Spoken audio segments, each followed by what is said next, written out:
big political newsquake from Jammu and Kashmir. Security has been put on high alert after 3 civilians were shot dead. Just now there's been a suspected terror attack in Rajouri in Jammu and Kashmir. At least 3 people have died in the attack. मुल्क भर में Lok Sabha elections की campaign और voting चल रही है और Jammu and Kashmir में भी वोटिंग हो रही है। लेकिन पिछले 70 सालों से जेके की पॉलिटिक्स पर 3 पॉलिटिकल पार्टीज, नेशनल कॉन्फ्रेंस, पीपल्स डेमोक्रेटिक पार्टी और इंडियन नेशनल कांग्रेस का खानदानी राज चल रहा है। पर कैसे, आइए समझते हैं। लेकिन उससे पहले आप ये वीडियो देखिए। और पहले जब उनकी सरकार थी उन्होंने कहा था कि देश की संपत्ति पर पहला अधिकार मुसलमानों का है। इसका मतलब ये संपत्ति इकट्ठी करके किसको बांटेंगे? जिनके ज्यादा बच्चे हैं उनको बांटेंगे। ये हमारे मुल्क के प्राइम मिनिस्टर हैं जो 21 अप्रैल 2024 को राजस्थान में इलेक्शन कैंपेन के दौरान एक स्पीच देते हैं जो कंप्लीटली कम्युनल और अंग्रेजों की डिवाइड एंड रूल की तर्ज पर थी। उस हिंदुस्तान में, उस इंडिया में जिसको हिंदू मुस्लिम यूनिटी ने आज़ाद करा, लेकिन ईसीए कुछ नहीं कर, शायद सहम चुकी है या सो चुकी है। खैर, जम्मू एंड कश्मीर पर वापस आते हैं और देखते हैं कैसे एनसी, पीडीपी और आईएनसी ने जम्मू एंड कश्मीर की पॉलिटिक्स को अपना खानदानी हक समझ लिया है। इसको समझने के लिए हमें वक्त में थोड़ा पीछे जाना पड़ेगा। बात है 1930s की, जब शेख मोहम्मद अब्दुल्ला अलीगढ़ मुस्लिम यूनिवर्सिटी से पीजी फिजिक्स में डिग्री ले रहे थे।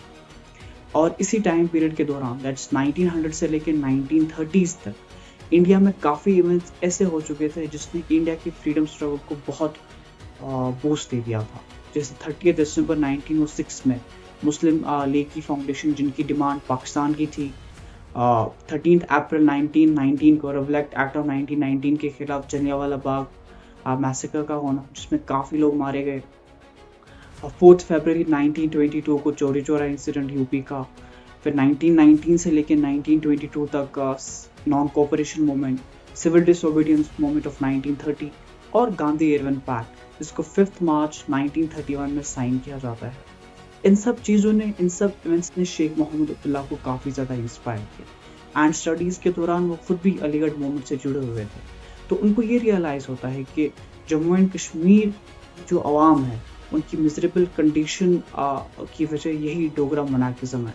तो एजुकेशन कंप्लीट करने के बाद वो जम्मू एंड कश्मीर वापस आते हैं और अक्टूबर 1932 में शेख मोहम्मद अब्दुल्ला, मीर वाइज यूसुफ शाह और Chaudhry Ghulam Abbas all Jammu and Kashmir Muslim conference की बुनियाद डालते हैं, जिसको 11 जून 1939 में all Jammu and Kashmir national conference कर दिया जाता है to make it sound much more secular, so that different community और डिफरेंट रिलीजन के लोग इसके साथ इजीली कनेक्ट कर सकें। मुस्लिम कॉन्फ्रेंस की फाउंडेशन के बाद शेख मोहम्मद अब्दुल्ला और उनके कलीग्स और जम्मू एंड कश्मीर के अवाम मास स्केल पर महाराजा हरी सिंह के खिलाफ प्रोटेस्ट करती है, स्ट्राइक्स करती है, जिसकी वजह से शेख मोहम्मद अब्दुल्ला को बहुत बार जेल भी जाना पड़ा। और इस इवेंट की वजह से, इन प्रोटेस्ट की वजह से बहुत सारे लोग शहीद भी हुए। 1947 में जब ईस्ट इंडिया कंपनी इंडिया को छोड़ के जाती है और इंडिया को इंडिया एंड पाकिस्तान में डिवाइड किया जाता है, तो प्रिंसली स्टेट्स को यह हक दिया जाता है कि वो आइदर इंस्ट्रूमेंट ऑफ एक्सेशन पे साइन करे और इंडिया या फिर पाकिस्तान के साथ ज्वाइन हो या फिर अलग रहे। क्योंकि जम्मू एंड कश्मीर भी एक प्रिंसली स्टेट थी, तो महाराजा हरी सिंह अलग रहना पसंद करते हैं। और अक्टूबर 15, 1947 को मेहरचंद महाजन को इंडिपेंडेंटली पीएम डिक्लेयर किया जाता है। But then on October 22, 1947 Pakistan Pakistani tribesman को भेजकर जम्मू एंड कश्मीर पर हमला करती है। एंड महाराजा हरी सिंह उतने कैपेबल नहीं थे कि वो पाकिस्तानी ट्राइब्समैन से लड़े, की वजह से पाकिस्तानी ट्राइब्समैन आधे जम्मू एंड कश्मीर को कैप्चर कर लेते हैं। तो महाराजा हरी सिंह ऑन 26 अक्टूबर 1947 पंडित जवाहरलाल नेहरू के साथ इंस्ट्रूमेंट ऑफ एक्सेशन पे साइन करते हैं।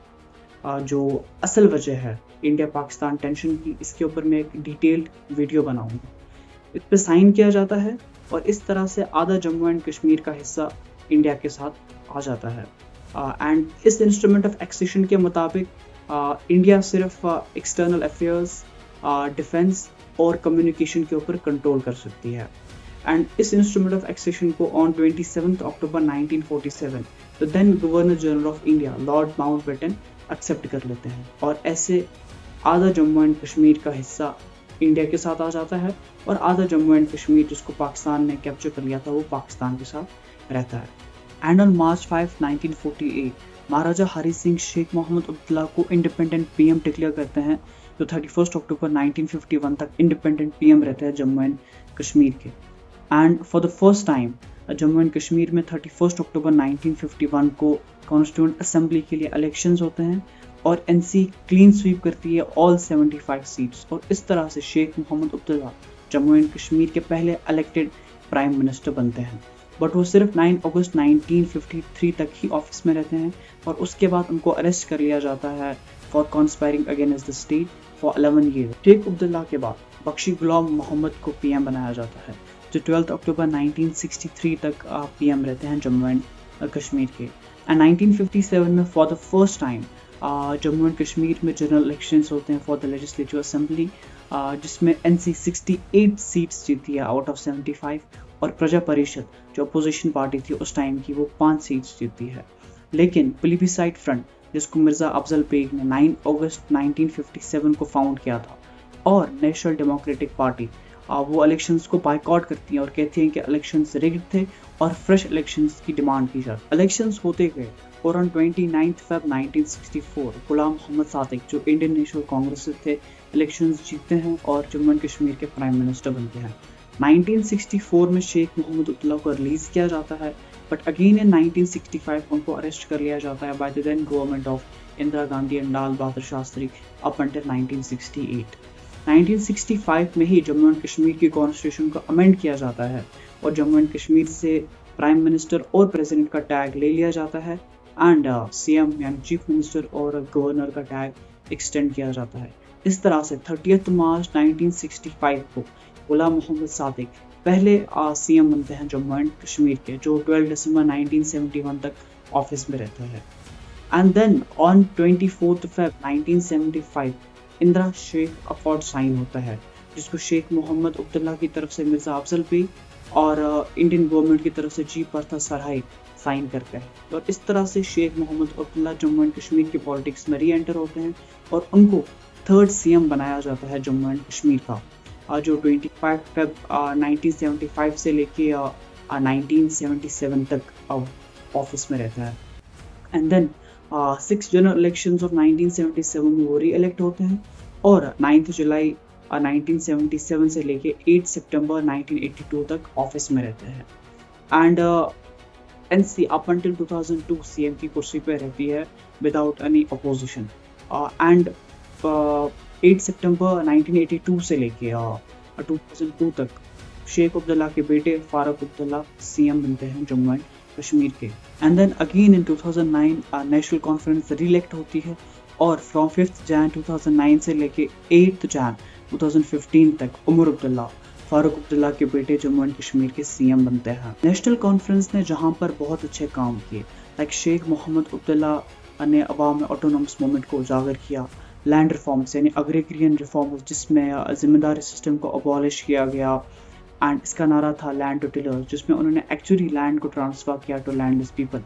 और इसको सबसे पहले big landed states abolition act of 1950 में लाया गया एंड अप अंटिल 1975 इसको मॉडिफाई किया जाता रहा। वहीं पर एनसी के ऊपर बहुत बड़े बड़े एलिगेशंस भी लगे, लाइक पहले general elections for legislative assembly में रिगिंग की एलिगेशंस लगी और उसके बाद भी उनके ऊपर रिगिंग की एलिगेशंस लगती रही। शेख मोहम्मद अब्दुल्ला के ऊपर ये एलिगेशन भी लगा कि अपनी बाबा के लिए उन्होंने राइट ऑफ सेल्फ डिटरमिनेशन को छोड़ दिया और इंदिरा गांधी के साथ अकॉर्ड में आ गए।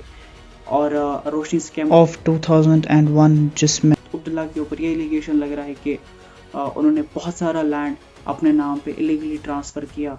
फारूक अब्दुल्ला के ऊपर JKCA यानी जम्मू कश्मीर क्रिकेट एसोसिएशन का स्कैम का एलिगेशन लगा है कि जब वो प्रेसिडेंट थे JKCA के 2006 से लेकर 2011 के दौरान, तो उन्होंने अपना इन्फ्लुएंस यूज़ किया और अपने बहुत सारे बंदे जम्मू कश्मीर क्रिकेट एसोसिएशन में लगाए और उनके ज़रिए बहुत सारा मनी जो है वो लॉन्डर किया। And in 1999 union home minister Mufti Mohammad Sayeed Peoples Democratic Party यानी PDP को फाउंड करते हैं और 2002 के जनरल इलेक्शंस को जीत के 2 नवंबर 2002 से लेके 2 नवंबर 2005 तक जम्मू एंड कश्मीर के CM रहते हैं।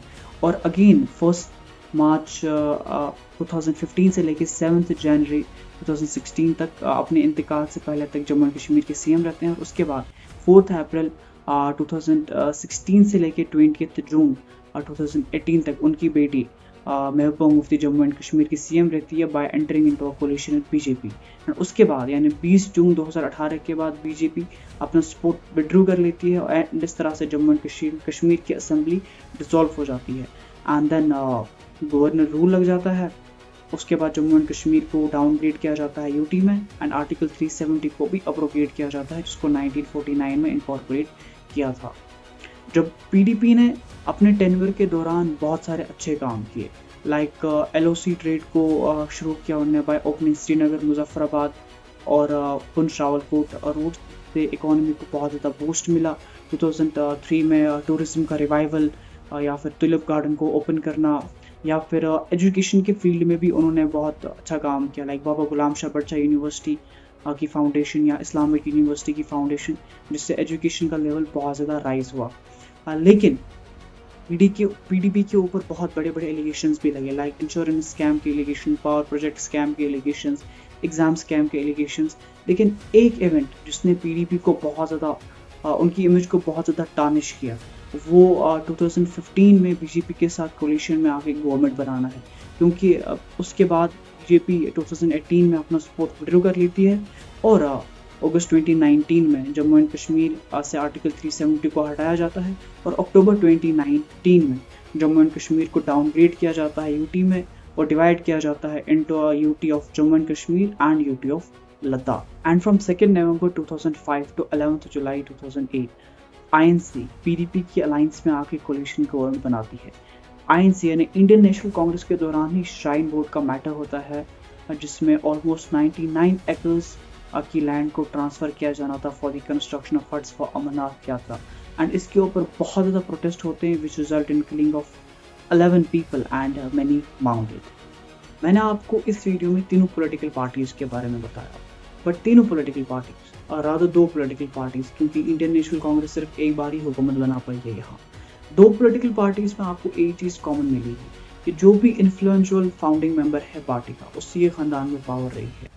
लाइक नेशनल कॉन्फ्रेंस में शेख मोहम्मद अब्दुल्ला और उसके बाद उनके बेटे फारूक अब्दुल्ला एंड उसके बाद फारूक अब्दुल्ला के बेटे Omar Abdullah and now his sons. And PDP में आप देखिए Mufti Mohammad Sayeed and his daughter Mehbooba Mufti. लेकिन tell me one thing honestly, क्या सिर्फ एक इंसान या एक खानदान ही पॉलिटिकल पार्टी को चलाता है? नो।